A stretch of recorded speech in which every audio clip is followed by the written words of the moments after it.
iOS 9 has arrived, but as for the Apple Watch software, well, Apple says it needs a little more time.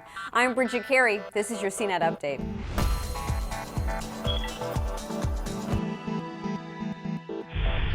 Apple has released a new version of the mobile operating system, iOS 9, and it gives iPhones and iPads new features, like the ability to doodle in your notes, get transit directions and maps, but only in some cities. And on newer iPads, you can multitask with 2 apps open at once. The free update to iOS 9 is available to download inside of your Settings app.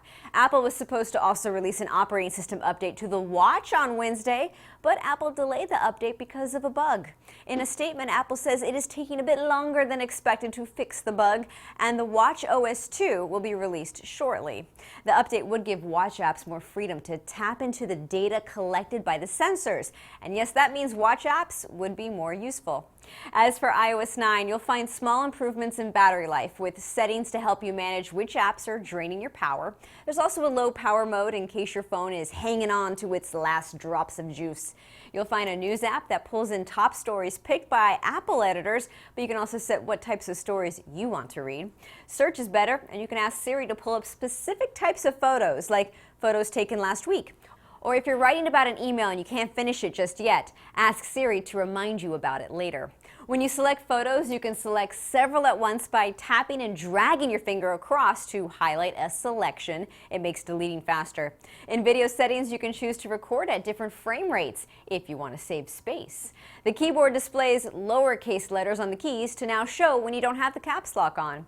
If you're jumping between apps, there's now a back button that takes you back to the last screen you were looking at, so you don't need to keep pressing that home button. And you can doodle on an image attachment sent through an email. Just open the message, tap and hold the image, and select Markup and Reply to start drawing.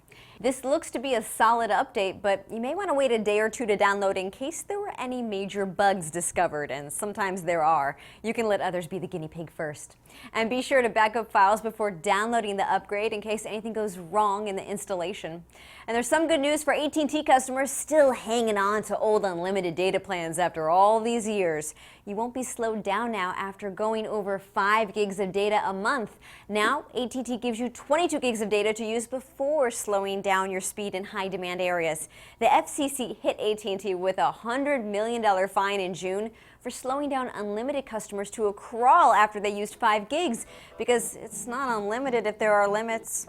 That's it for this Tech News Update. You can keep up with all the latest at CNET.com. From our studios in New York, I'm Bridget Carey.